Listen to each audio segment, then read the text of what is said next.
En el nombre del Padre, y del Hijo, y del Espíritu Santo. Amén. Ven, Espíritu Santo, llena los corazones de tus fieles y enciende en ellos el fuego de tu amor.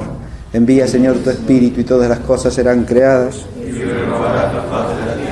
Oh Dios, que has instruido los corazones de tus fieles con las luces del Espíritu Santo, danos gustar lo recto según el mismo Espíritu y gozar siempre de sus consuelos. Por Jesucristo nuestro Señor. Amén.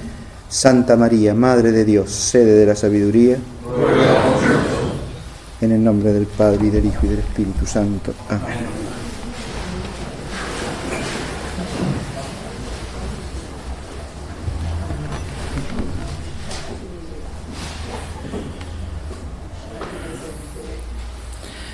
Buen día. Vamos a empezar con nuestra segunda clase del curso sobre los macarismos o bienaventuranzas del Evangelio. Hoy nos toca ya empezar con las bienaventuranzas en particular, después de haber considerado el tema en general en nuestra primera clase introductoria. Pero vamos a hacer una especie de prólogo breve para enmarcar la consideración de las dos bienaventuranzas que hoy nos toca exponer, la de la pobreza y la de la mansedumbre, en el contexto de los macarismos del Sermón de la Montaña, es decir, del capítulo 5 del Evangelio de Mateo.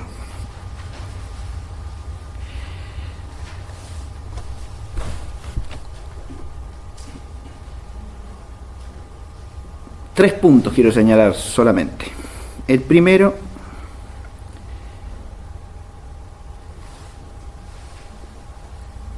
que el texto de los macarismos es el inicio, el proemio, diríamos, de todo el sermón en la composición literaria de Mateo.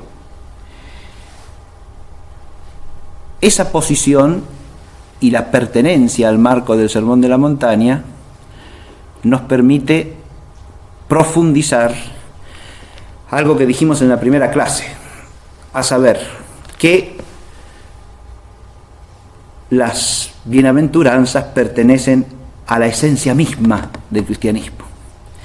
El Sermón de la Montaña está todo él dedicado a exponer precisamente eso: la economía de la gracia que trae Cristo, el misterio del reino que viene con él y que en definitiva es él. Ese es el tema de todo el sermón, tanto de las parábolas evangélicas del sermón, como, que son parábolas del reino, como de los preceptos de la economía de la gracia, que se exponen muchas veces en correlato con los mandamientos de la Torá mosaica. Pero todo eso viene encabezado por esa suerte de prólogo que da el tono general del sermón, y eso son las bienaventuranzas. Los comentaristas de la época patrística, los santos padres y los escritores patrísticos, suelen destacar la diferencia entre el relato que hace Mateo y el que hace Lucas, en cuanto a que Mateo nos presenta al Señor ascendiendo con sus discípulos al monte, retirándose a la soledad del monte para enseñar a los discípulos. Lucas nos lo presenta descendiendo del monte para hablar a la multitud. El modo en que se componen los dos textos, o el dato que proporciona cada uno, es algo en lo que no voy a entrar. Pueden recurrir para leer la exposición que resume lo que llamaríamos la clásica doctrina acerca del asunto en la obra del cardenal Gomá, que se llama Los Evangelios Comentados. Pero lo que sí quiero destacar es una idea que aparece en varios padres de la Iglesia, y es esta composición entre el ascenso y el descenso, que son comentados en general en sentido alegórico, es decir, llevándolos a la plenitud dogmática del misterio. El ascenso señala la finalidad por la que Cristo ha venido al mundo, es decir, llevar a los hombres hacia Dios. Y el descenso señala que para hacer eso, Él ha venido a este mundo. Es decir, el doble aspecto de la Pascua, el descenso de la encarnación y el ascenso de Cristo, vencedor de la muerte, que resucitado nos lleva con Él al cielo. El ritmo de ascenso es el que aparece en Mateo y está asociado precisamente a la dirección de las bienaventuranzas. Yo señalé la clase pasada que esta imagen del Greco, con la mirada del Señor hacia lo alto y con la cruz al hombro, ¿no?, era de alguna manera un icono de las bienaventuranzas. Y también podríamos decir que resume este doble ritmo que acabo de señalar, ¿no? Porque el descenso y el abajamiento del Señor de la gloria están en la cruz, ¿no? Pero su mirada señala el ascenso, ¿no? Él ha bajado para que todos podamos ascender. O, según la otra expresión patrística, el Verbo se ha humanado para que los hombres seamos divinizados. Este es el marco en que tenemos que inscribir para empezar las bienaventuranzas. Recuerden que esto se conecta con la semántica de Macarios que explicamos en la clase pasada, ¿no? Esa beatitud divinal que no puede existir en hombre sino por participación de la gracia de Dios.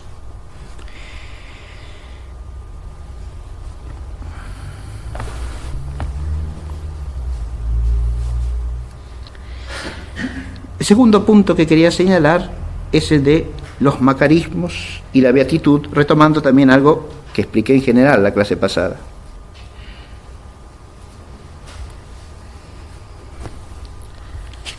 Al comienzo de comentario a este pasaje,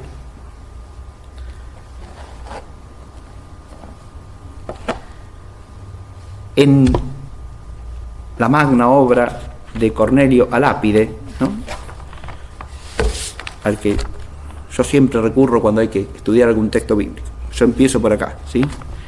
Comentarios en la Sagrada Escritura de Cornelio a Lápide. Este es el tomo 8 del comentario de Cornelio a Lápide. Cornelio a Lápide es un jesuita flamenco del siglo XVI, fines del XVI, principios del XVII, ¿no? E hizo una obra extraordinaria de exégesis, comentó toda la Escritura, salvo el libro de los Salmos. Todos los libros, pero el comentario de Alápide tiene un valor extraordinario porque recoge toda la exégesis patrística, escolástica y la contemporánea a él, ¿no? Es un trabajo de extraordinaria erudición, pero acompañada de una gran profundidad de pensamiento y de conocimientos no solo teológicos sólidos, sino inclusive también filológicos e históricos. Al comienzo del comentario sobre las beatitudes dice Cornelio a Lápide lo siguiente. Empieza con el versículo: bienaventurados los pobres en el espíritu o por el espíritu. Y dice: bienaventurados, digo, en esperanza, no todavía en realidad. Bienaventurados con la beatitud del camino, no la de la patria, porque tienden por la vía recta a la beatitud. Beatos en la incoación o el inicio de la virtud y de la paz, no en la consumación de la corona y de la gloria. Beatitud, dice el niceno, es dote propia de Dios. Por tanto, Cristo nos hace pobres en el espíritu porque nos hace partícipes de la divinidad. Este texto del Niceno resume esta idea central, ¿no?, que ya expuse en la clase anterior y que quiero que hoy inicie como marco la reflexión sobre las dos primeras bienaventuranzas. Cristo nos hace beatos porque nos hace partícipes de la divinidad. Aquí tenemos la inseparabilidad de la inteligencia, por mínima que pueda llegar a ser, según nuestro pobre entendimiento, de las bienaventuranzas con el misterio central de la participación vital en el misterio de Cristo, ¿no? No puede separarse una cosa de la otra. El texto de Cornelio, además, establece claramente la tensión de la beatitud, porque estas beatitudes tienen un doble momento. Eso es lo que señala el comienzo del texto que yo leí. Beatitud en esperanza, dice, no en realidad ya consumada. Beatitud de viador, no de comprensor. Beatitud incoada y no plenificada en la gloria. Pero beatitud. Son dos momentos que hay que diferenciar y no confundir jamás. Pero hay un inicio y hay un camino. Y hay una esperanza que son el real comienzo y el anticipo de lo porvenir. No se deben confundir las dos instancias, pero tampoco se pueden separar.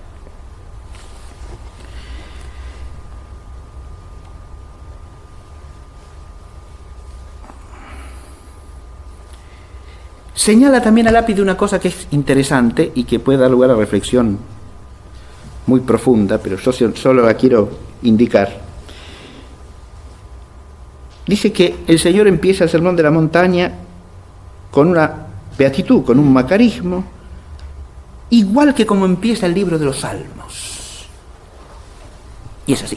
El Salmo primero empieza, como lo dijimos la clase pasada también, ¿no?, con una bienaventuranza. Beato el hombre que no anda en consejo de impíos, ¿no?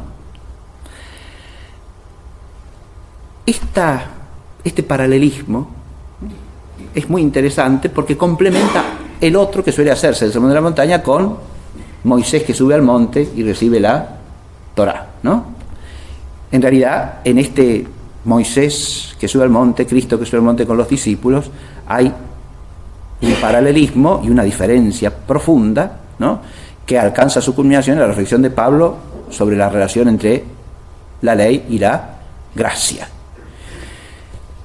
Pero este otro paralelismo del comienzo del Sermón de la Montaña con el comienzo del Salterio tiene también una sugestión interesante, y es que de alguna manera con las bienaventuranzas del Señor empieza lo que podríamos decir el Salterio del Nuevo Testamento.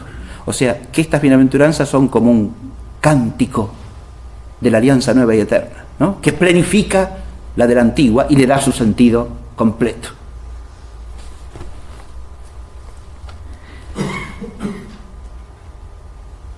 Y por último, algo que también señala a Lápide es el carácter paradójico de los macarismos.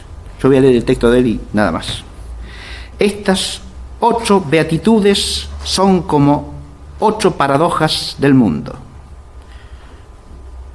Pues el mundo y los que piensan según el mundo colocan la beatitud en la opulencia, no en la pobreza, en la sublimidad, no en la humildad, en la saciedad, no en el hambre, en el gozo, no en el llanto. Por lo cual Ambrosio en De Officiis dice: empieza la beatitud según el juicio divino, no según la estimación del juicio humano. Por lo tanto,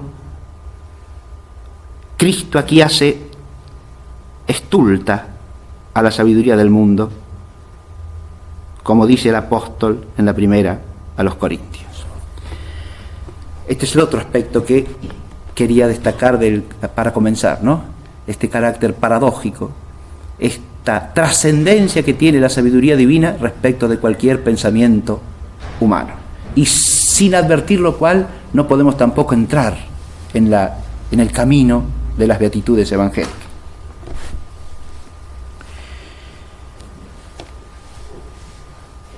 Vamos ahora a cada una de las dos que tenemos que reflexionar un poco en esta clase.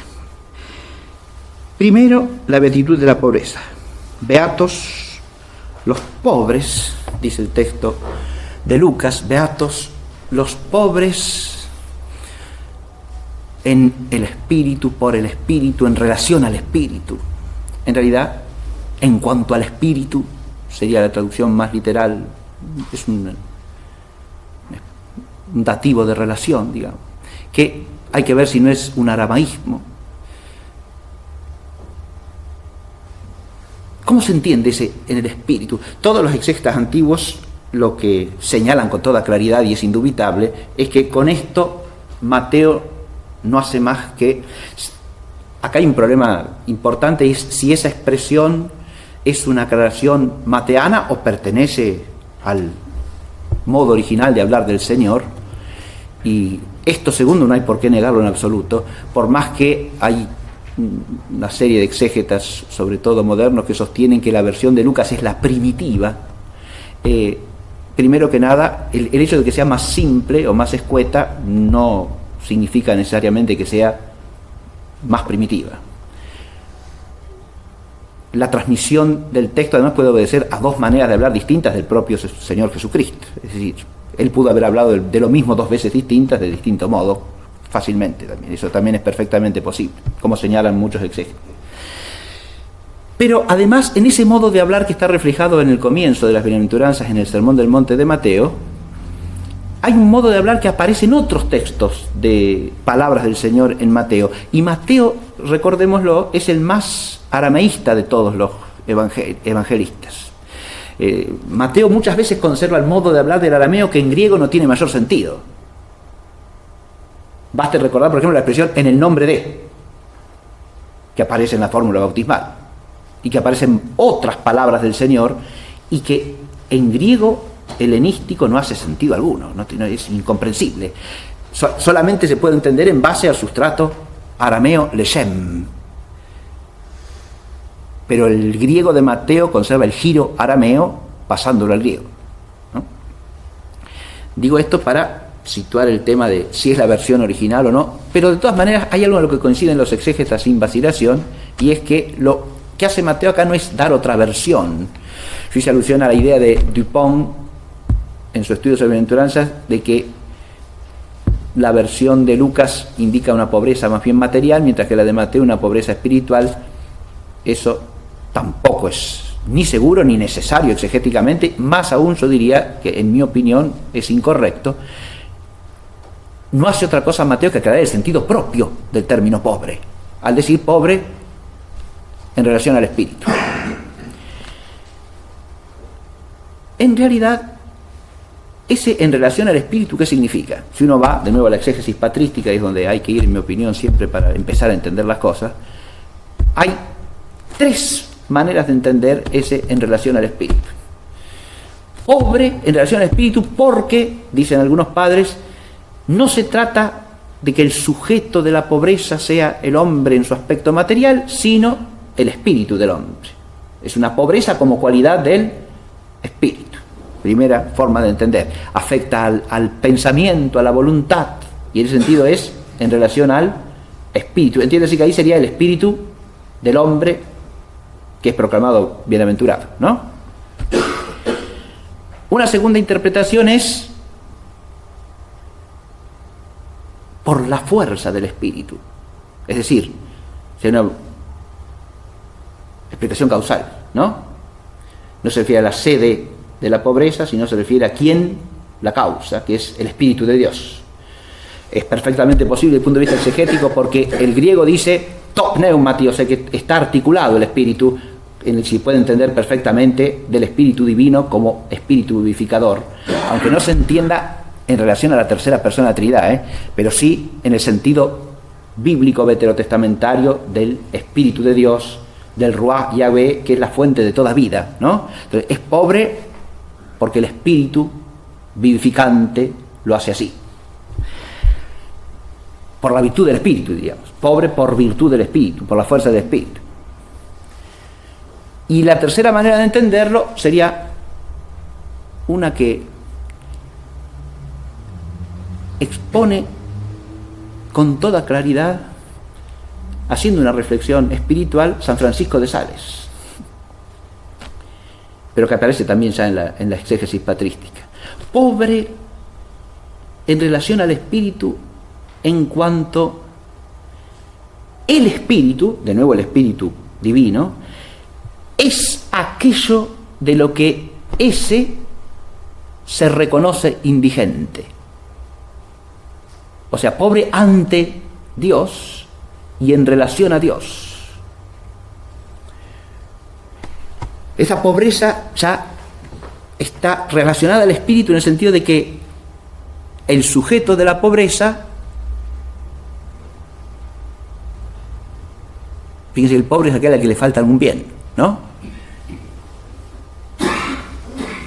Reconoce que el bien que le es necesario, del que es indigente, del que es menesteroso, es el Espíritu de Dios.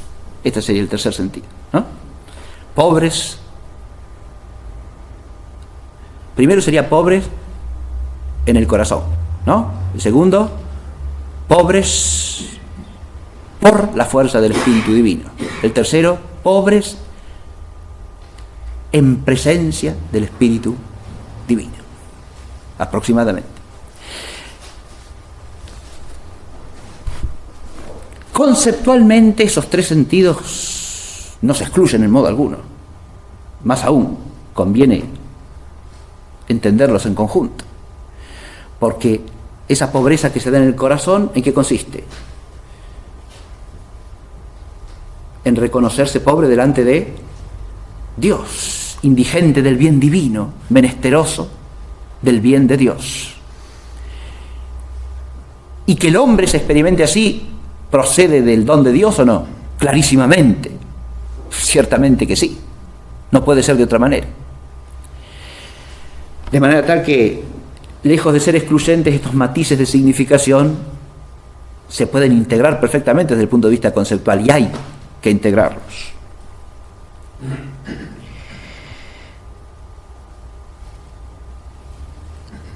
Ya dije la clase pasada que el grueso de la exégesis patrística identifica en última instancia esa pobreza de la que habla la beatitud con la humildad. Bienaventurados los pobres, aquí significa bienaventurados los humildes.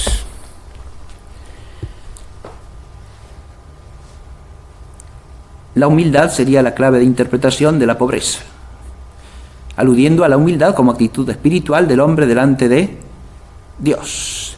Esto está en perfecta coherencia con toda la semántica veterotestamentaria de la pobreza, los pobres. Un texto que conviene correlacionar con este de la bienaventuranza de la pobreza es el del Magnificat, porque en el Magnificat la semántica de la pobreza está claramente presente.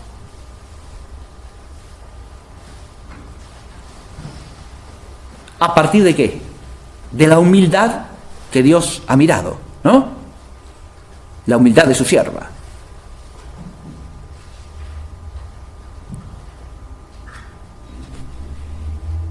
Y Dios, que miró la humildad de su sierva, ¿no? La colmó de dones. Dice que colmó de bienes a los hambrientos y a los ricos los despidió con las manos vacías. Que derribó a los poderosos de sus tronos y elevó a los humildes. Fíjense que hay contraposiciones antitéticas ahí, ¿no? Humildad, poderosidad o soberbia, hambre, por un lado, los hambrientos, y los ricos por el otro. Fíjense que la equivalencia entre humilde, pobre, hambriento, en el paralelismo semántico que entraña el himno, procede de todo el modo de hablar del Antiguo Testamento, ¿no? Y avala es la composición de esos matices de significación de él en relación al espíritu que hemos señalado, ¿no? Porque el pobre es el humilde y es el hambriento de aquello de lo que el hombre tiene que tener auténticamente hambre como miembro del pueblo de Dios, es decir, hambriento de Dios en última instancia y hambriento de su reino. Ese es el hambre del pobre, que es bienaventurado, del pobre que es declarado beato. La exégesis, a su vez, ha reflexionado ampliamente sobre la relación entre humildad y pobreza, entendiendo a la humildad como virtud interior del hombre que se pone en su lugar delante de Dios, y la pobreza como prescindencia de bienes materiales. Ahora, el sentido material. Cornelio de Lápide, para ordenar el tema, distingue 3 tipos de pobreza. Primero, dice, hay una pobreza material. El pobre que carece de bienes materiales. Segundo, hay una pobreza que es de la actitud o del espíritu, pero no es material. Y pone como ejemplo a Abraham. Abraham, que tenía muchos bienes, tenía espíritu de pobre. Y después está la combinación de las dos cosas, como se da en los monjes, dice Cornelio de Lápide, ¿sí? Que tienen la pobreza interior y voluntariamente se desprenden de los bienes materiales. En eso se dan las dos pobrezas, los dos tipos, ¿sí? La del corazón y la de los bienes materiales.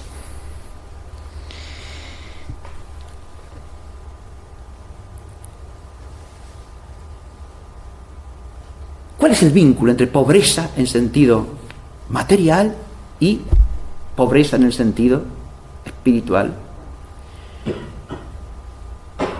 Yo voy a leer un texto de San Bernardo al respecto, que dice así: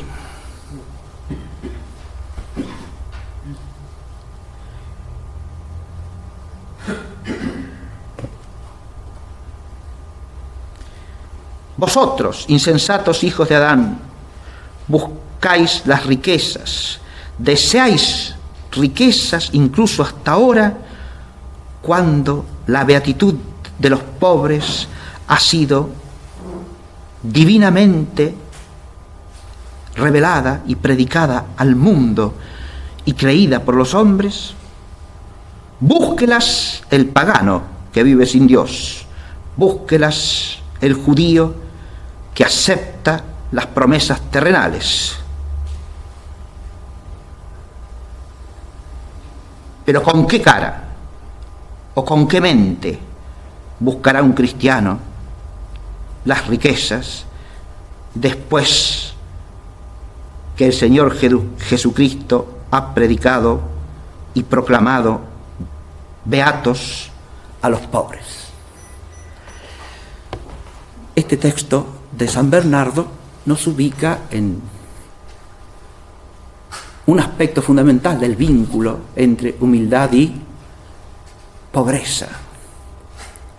La humildad como pobreza evangélica implica la ausencia del apetito mundano de los bienes terrenos. Y por esto mismo, el desprendimiento voluntario, en alguna medida, de esos bienes terrenos, es un signo de la pertenencia del cristiano a otro orden de bien y de felicidad, de beatitud. De modo que la pobreza material viene a ser como una especie de instrumento de la pobreza del espíritu, y al mismo tiempo una consecuencia.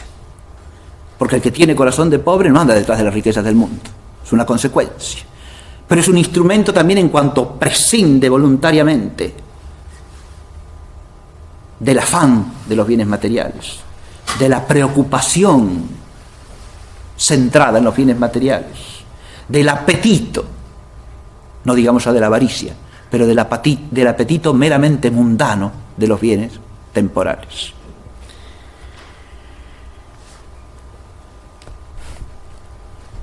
Hay otra cosa que se relaciona esencialmente desde el punto de vista conceptual con...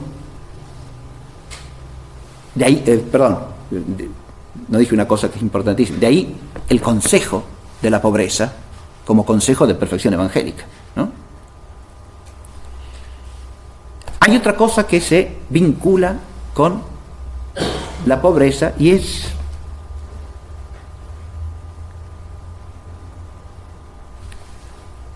la libertad que genera. El que se desprende de la preocupación centrada en los bienes temporales queda dispuesto a los bienes divinos, a la voluntad de Dios. No queda distraído, ni preocupado ni ocupado en las cosas del mundo. Esa consecuencia también es importante porque la beatitud de la pobreza implica que el corazón pobre, el corazón humilde, busca los bienes eternos, tiene puesto en estos bienes su afán, reposa en la voluntad de Dios y por lo tanto está relativamente, porque es fiador, ¿no? Siempre, está relativamente liberado de la preocupación de los bienes temporales.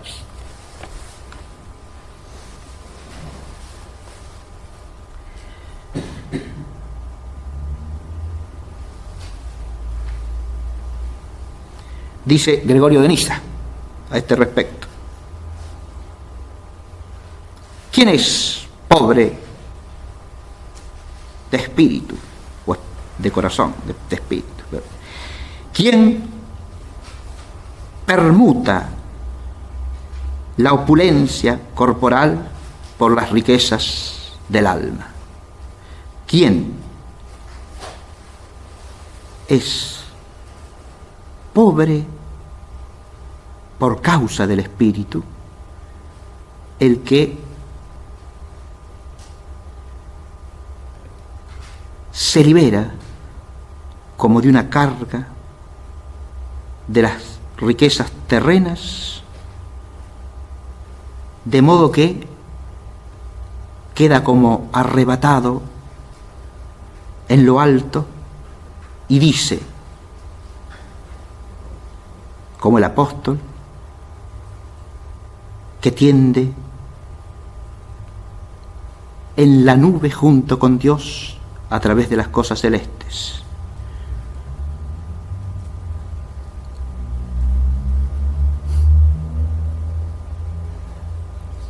Fíjense ustedes que el texto del Niceno está hablando de cómo esa...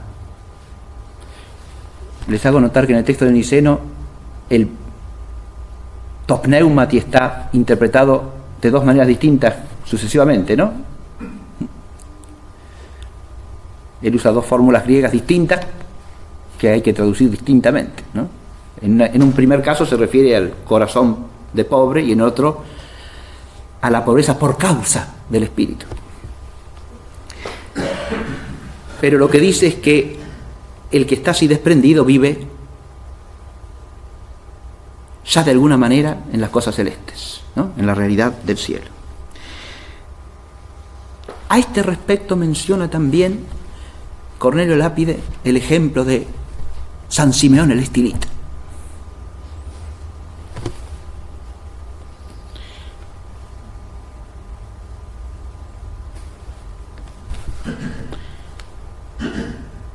Cita el texto del menologio griego, ¿no? Lo que sería el martirologio, ¿no? Para nosotros. Y dice que Simeón,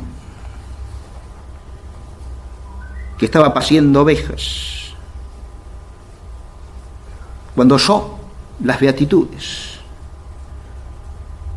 se fue corriendo al monasterio y ascendió a la columna y se quedó en ella de día y de noche, comiendo apenas, meditando siempre las cosas celestes, haciendo portentos. Y cuando predicaba ante la turba que se reunía frente a él, todo su discurso era: despreciad las cosas terrestres, amad y ambicionad las celestes, que son las únicas que os beatificarán. Acá tenemos también otro centro conceptual de la temática de la pobreza: el rechazo o el desprecio de los bienes temporales y el anhelo de los bienes divinos, que son los únicos que pueden beatificar al hombre, hacerlo pleno. La imagen misma del estilita, ustedes recuerdan que Simón el estilita vivía en lo alto de una especie de columna, ¿no? Es un signo de ese apartamiento del mundo muy, muy drástico, ¿verdad? Que hoy nos resulta hasta difícil de visualizar, ¿no? Pero que está profundamente enraizado en la paradoja de las beatitudes del reino.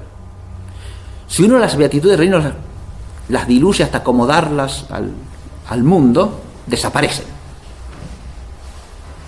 Y si hay alguna virtud del monacato de todos los tiempos, es que nos presenta ese carácter paradójico de las beatitudes del reino, que es parte de la vida cristiana y es parte del misterio de la cruz de Cristo.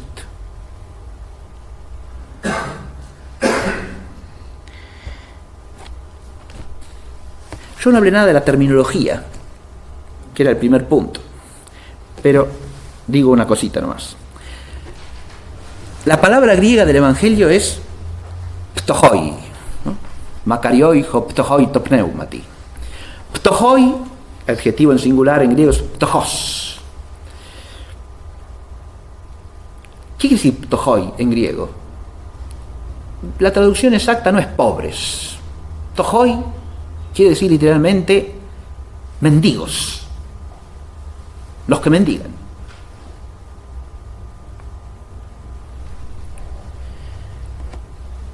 Y la raíz del término en griego, que es la que da el sentido originario de la palabra, significa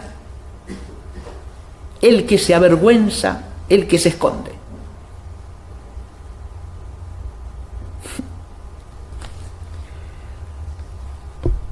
De ahí pasa a significar mendigo, porque obviamente en la antigüedad griega la actitud de mendigar es una actitud vergonzante, ¿no?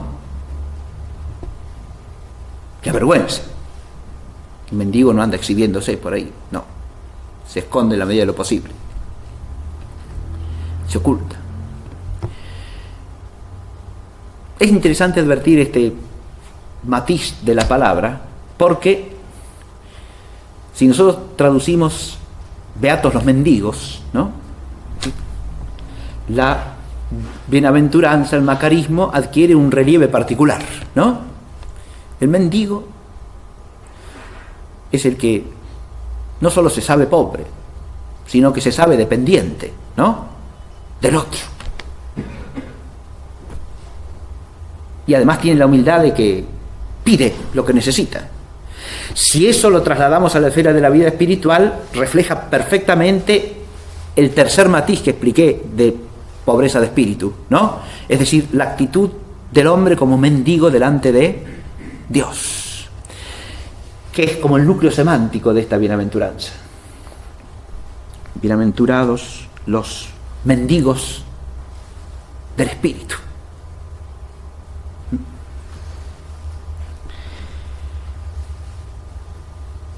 el término hebreo que está en la base y que atraviesa el Antiguo Testamento, en realidad no es un solo término, hay por lo menos 3 términos hebreos que se pueden correlacionar con este tohoi.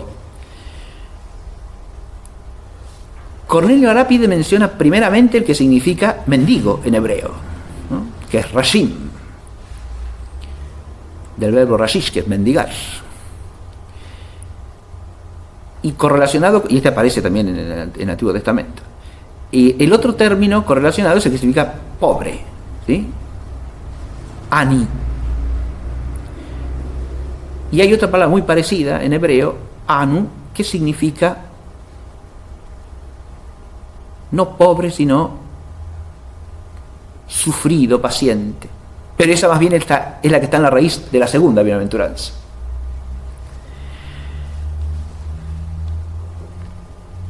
De nuevo, como el vocabulario hebreo acá es complejo, hay que tener en cuenta que el matiz de cada uno de los dos términos, sea que significa mendigo, sea que significa pobre, se unen en este griego tohoi, ¿no? Muy bien. La pobreza y la riqueza son correlativas siempre, ¿no? Porque cuando decimos que alguien es pobre, es porque decimos que le falta algún bien que necesita, ¿no?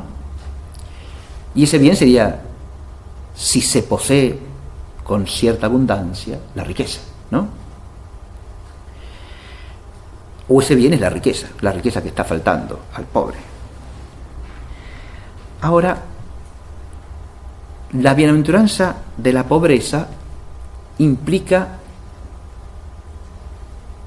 que el que es pobre es beato porque tiene una enorme riqueza. Ahí reaparece la paradoja. El que es llamado pobre, en realidad es rico. Es el verdadero rico. Por eso es beato. Divinalmente dichoso, divinalmente pleno. Lo que no tiene, lo que no busca, lo que no tiene porque no lo busca o porque renuncia a ello, o lo que al no tenerlo le hace buscar el verdadero bien, eso es lo que le falta. Pero lo que tiene es el bien supremo. Porque adviértase que la pobreza como mendicidad ante el Espíritu Divino, como humildad ante Dios y disposición a la voluntad de Dios, y reconocimiento de que todo bien nos viene de Dios, empezando por nuestra propia existencia, y toda gracia, y todo don de naturaleza, y todo don sobrenatural. Todo eso implica la posesión de un enorme bien, el bien de saber que es así, el bien de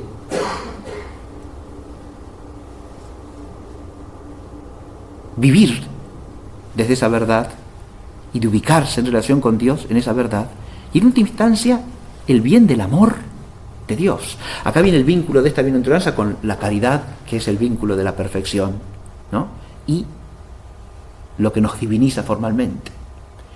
Porque la bienaventuranza de la pobreza, como despojamiento respecto de los bienes temporales, terrenales, ubicados en su sitio, como medios para la vida del reino, el desprendimiento de todo lo que sea ajeno a la voluntad de Dios, el desprendimiento de la propia soberbia, de la propia vanidad, del apoyarse en uno mismo, es posible solamente desde el amor a Dios, desde una caridad que está centrada en Dios y que ama a Dios por sobre todas las cosas. Esta bienaventuranza de la pobreza es inseparable de la caridad, de la santa dilección del amor a Dios por sobre todas las cosas.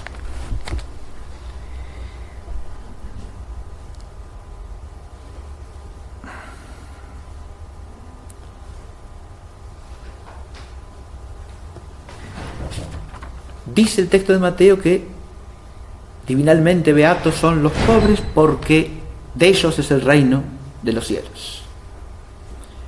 Acá tenemos la explicación de la mitad. De ellos es el reino de los cielos. Por eso son beatos. Acá está la riqueza, ¿no? De ellos es el reino de los cielos. El reino de los cielos es una expresión de sentido básicamente claro en todo el Nuevo Testamento. Es el reino de Dios, instaurado por el Mesías. El reino de los cielos se refiere a la plenitud de los bienes ofrecidos por Dios al hombre y tiene claramente un sentido trascendente y escatológico. La plenitud del reino es aquello a lo que los piadores nos encaminamos, pero el reino es instalado por Cristo en el mundo y Cristo es rey de la totalidad de la creación. Es el rey de todas las cosas, de los cielos y de la tierra. Es el rey universal. Lo dice él, Mateo 28, 16, 17. Cuando se aparece a los 11 en Galilea, les dice, me ha sido dada, se aparece resucitado, ¿no? El final de Mateo. La perícopa final del capítulo 28 empieza con la manifestación del Señor resucitado a los 11 en Galilea, ¿no? Y el Señor les dice a los apóstoles que están prosternados en su presencia,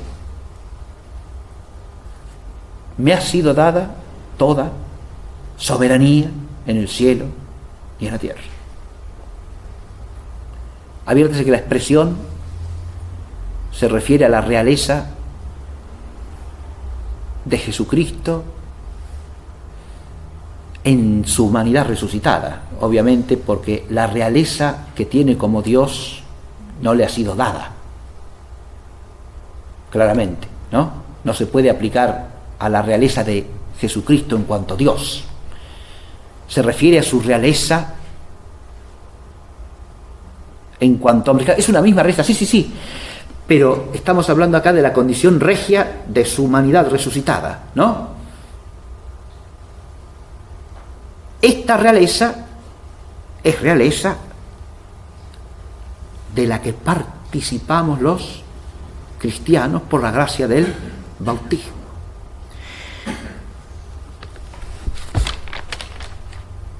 Es clara la referencia que hacen los exégetas de la época patrística ya y los exégetas de la época de Cornelio de Lápide también. Cornelio de Lápide hacía un texto de el padre Lapuente, un jesuita, un poco anterior a él, donde se habla precisamente de esto, ¿no? De la pobreza, la beatitud de la pobreza, como un signo de la realeza del cristiano. Cristiano desprendiéndose de lo inferior, participa de la realeza que atañe a lo superior. Y alude allí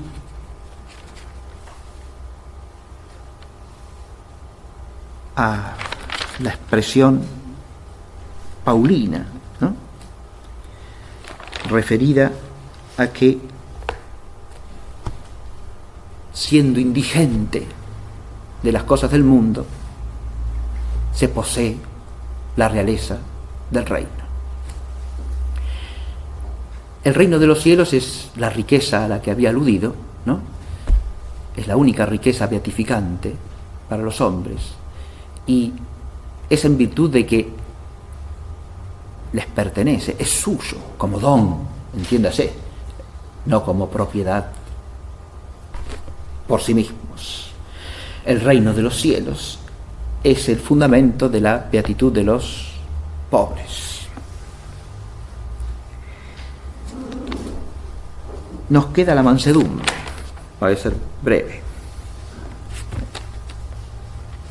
Acá ya no se trata de la mansedumbre en los códices griegos en general está en tercer lugar, no en segundo lugar como parece en la Vulgata, ¿sí? Pero es una cuestión puramente crítico-textual.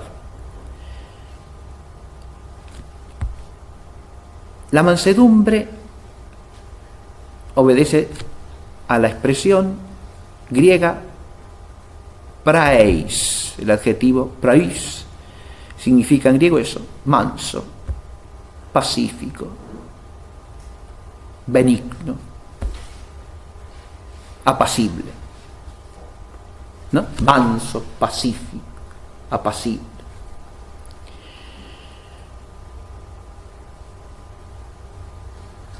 Beatos divinalmente los mansos, porque suele traducirse también los pacientes, ¿sí? Los mansos, los pacientes, porque poseerán la tierra en heredad, o heredarán la tierra. La mansedumbre, dice muy bien Cornelio Lápide que el top pneumati de la primera beatitud se presupone en todas las demás. ¿Qué quiere decir esto? No se declara beato divinalmente al manso que es manso carnalmente, por temperamento. No se trata de eso. Evidentemente, de nuevo, se trata de mansedumbre en espíritu, por la fuerza del espíritu, en relación a Dios, ¿no? Mansedumbre teologal, diríamos. No cualquier mansedumbre.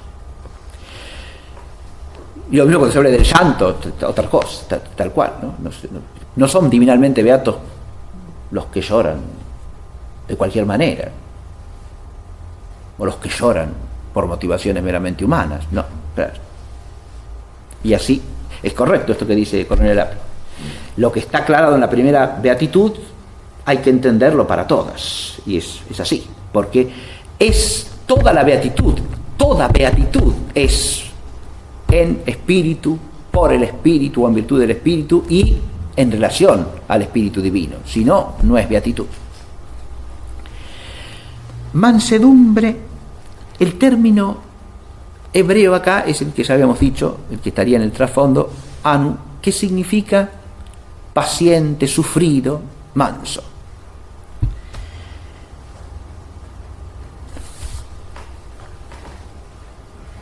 Así como la pobreza se contrapone a la riqueza, la mansedumbre, como paciencia, se relaciona al sufrimiento, porque ciertamente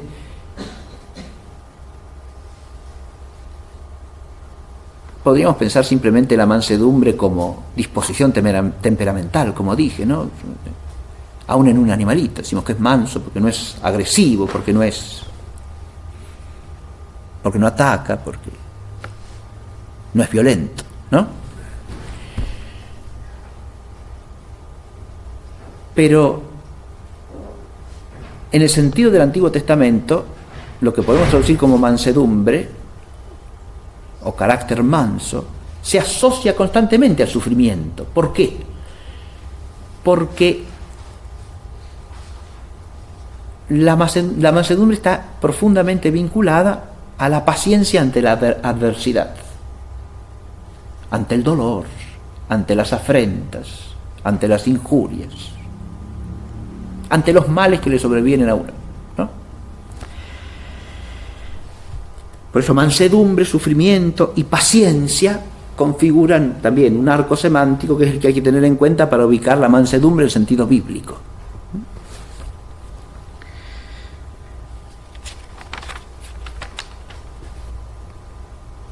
Los exégetas, también unánimemente, señalan que esta bienaventuranza de la mansedumbre es prácticamente una cita del Salmo 37.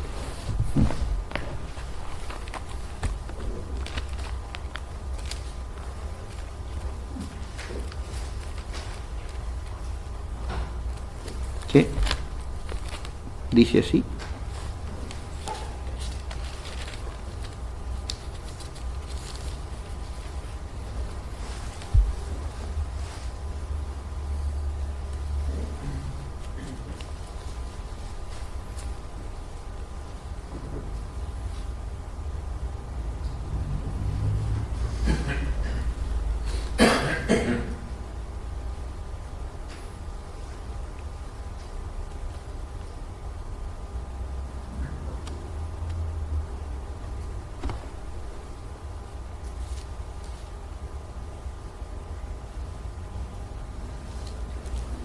Me está costando encontrar el texto. Lo tengo aquí, pero... Discúlpenme por favor.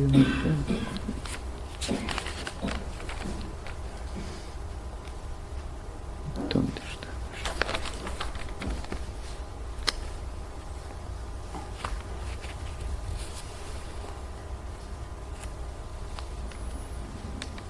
Bueno.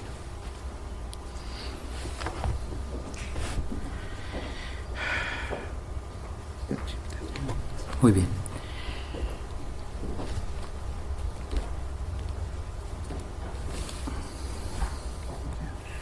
Me quedé sin el texto. Bien. No lo puedo encontrar, discúlpenme. El texto del Salmo prácticamente dice lo mismo que la bienaventuranza, ¿no? Bienaventurado el hombre sufrido, ¿no? O el que se refugia en Dios en la adversidad, porque heredará la tierra, o poseerá la tierra en herencia. Hay una equivalencia conceptual casi exacta entre lo que dice la bienaventuranza del texto de Mateo y lo que dice el Salmo. Pero lo que importa entender acá es que la mansedumbre es precisamente esa actitud de aceptación, de alguna manera paciente y por lo tanto pasiva, pero profundamente activa al mismo tiempo, de lo que nos viene encima como algo que nos hace sufrir, porque y en cuanto viene de Dios. Es decir, esta mansedumbre implica que nosotros no reaccionamos desde la soberbia o desde la vanidad ante el sufrimiento, en cuanto que reconocemos que esa prueba es algo que viene de Dios y por lo tanto es algo frente a lo cual tenemos que ser humildes. Por eso dice unánimemente la tradición patrística al comentar la mansedumbre que no puede haber mansedumbre si no hay pobreza. O sea, hay una conexión vital entre estas dos primeras bienaventuranzas, de manera tal que la primera, la humildad, fundamenta la mansedumbre. La mansedumbre es algo conectado como consecuente a la pobreza del corazón. Dije que es una actitud pasiva en relación con el sufrimiento que viene encima, pero al mismo tiempo es activa porque implica la voluntad decidida y firme y fuerte de recibir eso con paciencia y de superar y de refrenar la vanidad, la soberbia, el temor, la ira.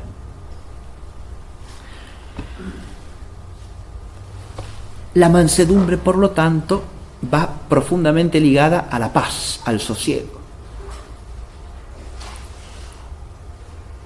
Manso praeis, se podría traducir como apacible, dije, sosegado.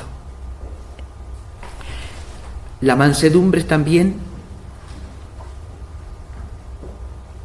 posible como beatitud en la medida en que hay un corazón apaciguado. El apaciguamiento del corazón, el reposo del corazón, es raíz de la mansedumbre y consecuencia de la mansedumbre. Las dos cosas. Donde no hay mansedumbre, el corazón se remueve, se desasosiega, se intranquiliza, se inquieta, se amarga. Si hay mansedumbre, el corazón se apacigua. Pero al mismo tiempo, la mansedumbre es posibilitada por la paz. Esa paz que procede de la humildad. De ahí la conexión con la pobreza. La humildad en la relación con Dios nos pacifica interiormente de manera tal que la adversidad y el sufrimiento no nos desasosiegan. Hay paz porque el corazón está puesto donde está su refugio, donde está su fortaleza, donde está la verdadera beatitud. Y entonces las adversidades, aun profundas, no resultan absolutamente desquiciantes y son compatibles con la mansedumbre. La mansedumbre como apacibilidad es también necesariamente fortaleza. No hay mansedumbre como blandura meramente, no es eso. La mansedumbre implica un extraordinario vigor del espíritu.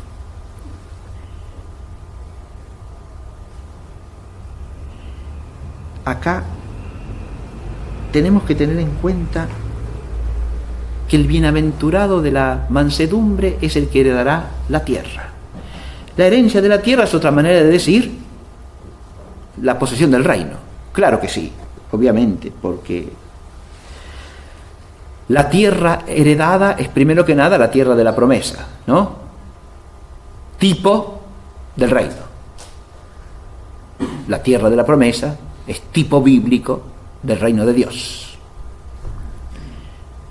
La tierra no designa acá entonces cualquier cosa, sino la tierra como don de Dios, como patria del pueblo de Dios. Es, en el desarrollo bíblico sapiencial posterior, la tierra de los vivientes. Ahí ya la expresión adquiere un sentido escatológico, ¿no? La tierra de los vivientes. Espero gozar de los bienes del Señor en la tierra de los vivientes. Ahí el carácter, la esperanza liga hacia esa tierra de los vivientes, que es o país de la vida, que es la tierra del reino. Es el reino. Tierra prometida y reino, tierra de los vivientes. La tierra es la patria, en el sentido de el lugar de pertenencia del pueblo y de los hijos de Dios.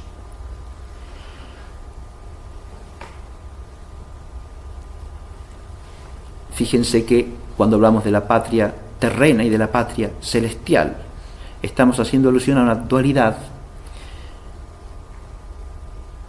que distiende nuestra pertenencia entre la tierra y el cielo, pero la tierra, en el sentido evangélico, es últimamente la patria celestial. Por eso los padres al comentar el texto dicen que acá se llama tierra al cielo. Es una semántica de nuevo paradójica, pero la tierra como el lugar del afincamiento, el lugar de la pertenencia y de la vida auténtica, es el cielo. Es la tierra de los vivientes, la patria definitiva. Pero atención, incluye también tanto la patria terrena como esa patria personal, íntima de cada quien, que sería el propio cuerpo. La terrenalidad no está excluida del reino. El misterio de la resurrección nos señala esto, ¿no? Fíjense que el ejemplo de mansedumbre de Job, ¿no?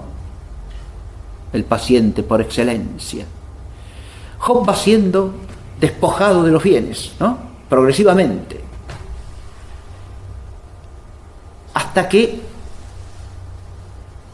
ese despojamiento llega a su propio cuerpo, ¿no? Y se ulcera, se llaga todo, ¿no? Ya despojado de su propia salud, ¿no? Y la muerte física es también el despojamiento de la propia corporeidad.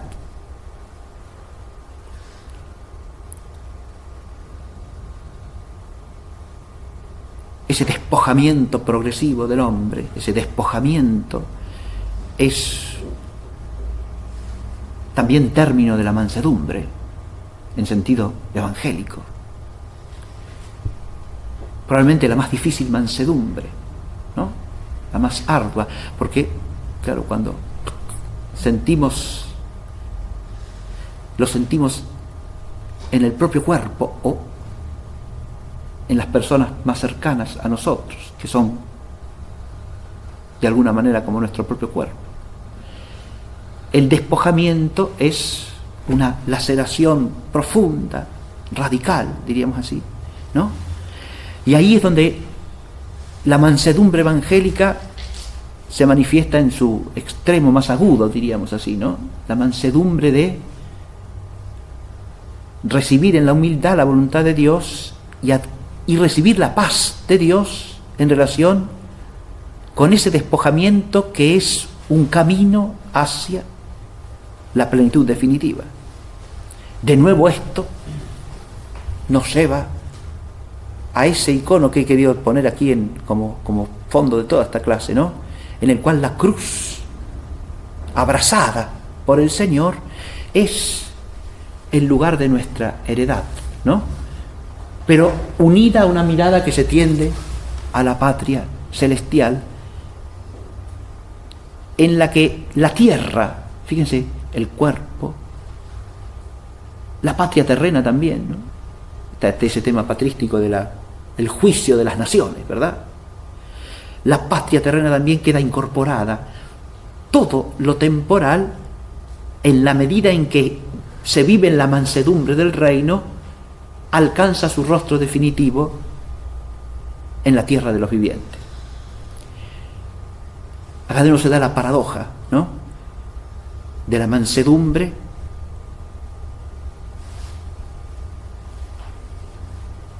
y de la paz que habita en el corazón manso en relación con todo sufrimiento temporal y en tensión hacia la plenitud de la beatitud en la vida eterna.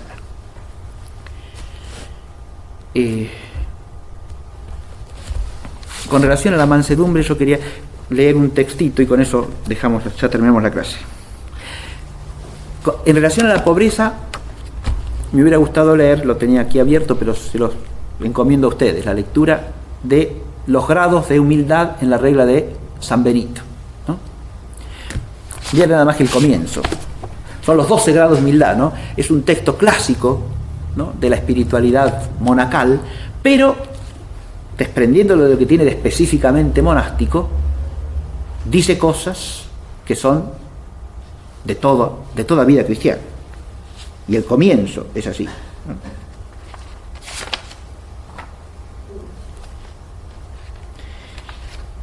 De los grados de humildad.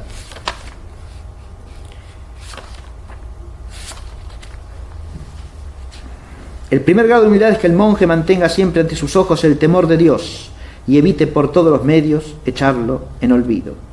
Que recuerde siempre todo lo que Dios ha mandado y medite constantemente en su espíritu cómo el infierno abraza por sus pecados a los que menosprecian a Dios y que la vida eterna está ya preparada para los que le temen.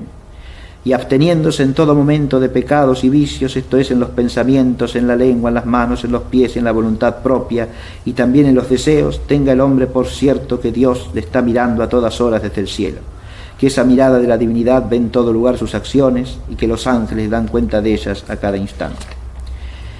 Y el segundo, dice, es que el monje al no armar su propia voluntad no se complace en satisfacer sus deseos, sino que cumple con sus obras aquellas palabras del Señor: no he venido para hacer mi voluntad, sino la del que me ha enviado.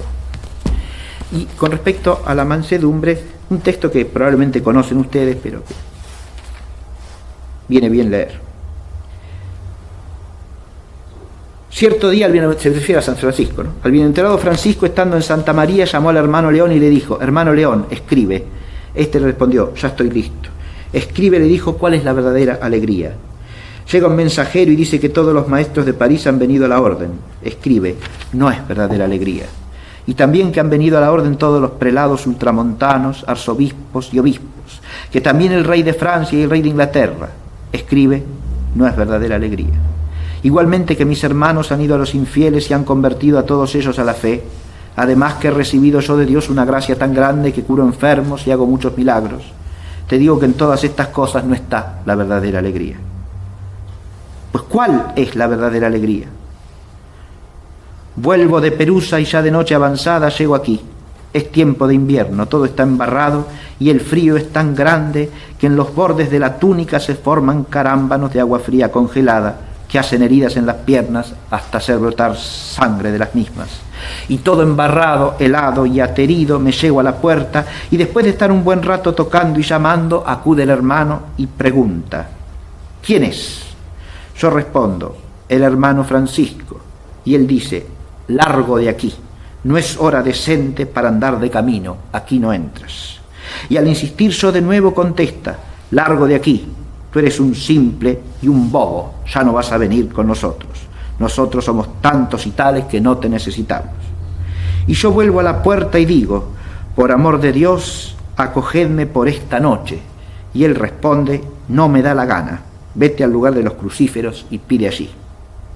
Te digo, si he tenido paciencia y no he perdido la calma, en esto está la verdadera alegría y también la verdadera virtud y bien del alma.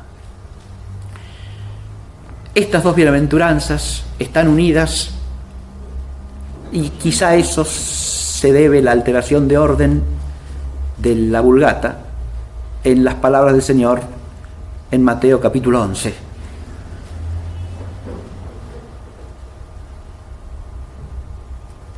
Aprended de mí, que soy manso y humilde de corazón, y hallaréis reposo para vuestras almas. Listo. Sí. Diga, Carol.